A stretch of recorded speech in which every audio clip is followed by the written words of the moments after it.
Compétition, facile victoire pour le numéro 5 de l'Océan qui demeure invaincu. C'est parti depuis ce dimanche pour une nouvelle saison de course hippique à Vittel, un hippodrome classé aux monuments historiques qui fêtera ses 120 ans l'année prochaine. 11 réunions au programme cet été, dont 4 premiums, à savoir ouvertes aux parieurs partout en France. Le tout orchestré depuis cette année par cet homme-là, ancien commissaire de course, qui reprend le flambeau. J'ai la connaissance des chevaux, un peu de la gestion d'une entreprise, puisque j'ai une entreprise. Et je connais Vittel depuis tant d'années. Je suis toujours venu avec mon père, avec mon grand-père. Donc j'ai un fort attachement à l'hippodrome de Vittel. Allez, c'est bon pour les photos. On va laisser... Pour son prédécesseur, qui aura passé 38 ans à la présidence des courses hippiques vitelloises, plusieurs enjeux majeurs sont à l'ordre du jour. L'arrosage et donc la qualité de la piste en ces temps de restrictions imposées par les autorités. Et puis le renouvellement des générations.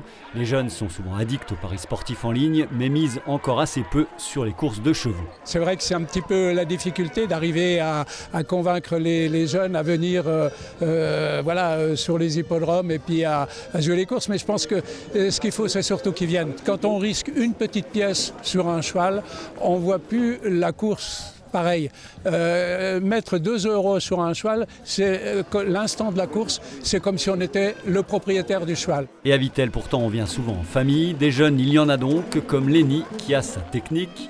Comment est-ce que tu repères les chevaux, toi ? Moi, je les repère avec mes yeux. Et moi, je suis le 10 comme le chevaux. Pourquoi ? Il est beau, il est... Mais le 4, je sais pas pourquoi il est nerveux comme ça, il arrête pas de lever sa tête. De leur côté, Christine et Thierry ont fait 140 km pour venir avant tout se détendre et quand même étudier soigneusement avant de parier. On étudie un peu avant et puis au rang de présentation, on affine. Donc en fonction de ce qu'ils peuvent dire aussi, il y a des jockeys qui livrent un peu d'informations. Donc on essaie d'avoir l'ouïe fine et puis on croise les informations et puis on espère gagner.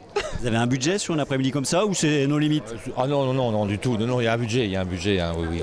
On est tranquille, on est des petits joueurs, des petits parieurs, donc on se fait plaisir. Le soleil, l'ambiance, la nature et puis les chevaux, c'est un beau moment. Quand on gagne un peu de sous, c'est pas plus mal quand même. Pour l'instant, j'ai tout perdu. Donc je compte sur la dernière.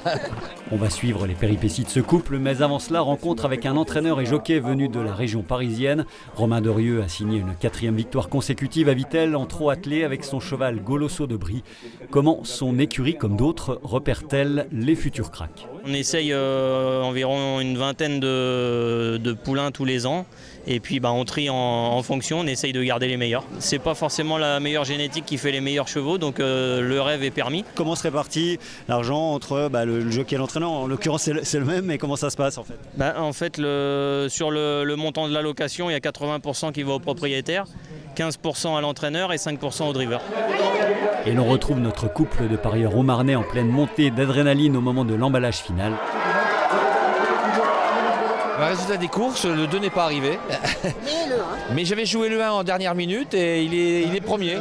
Donc on est remboursé, c'est l'essentiel. C'était vous l'As, non ? C'était vous votre idée, non ? Oui, c'était notre gré. Donc du coup, on était retourné pour le jouer. Donc on a bien fait. Comme Christine et Thierry, ils étaient autour de 500 à avoir fait vivre cette première réunion hippique à Vittel. 10 dates sont encore au programme d'ici à la fin du mois d'août.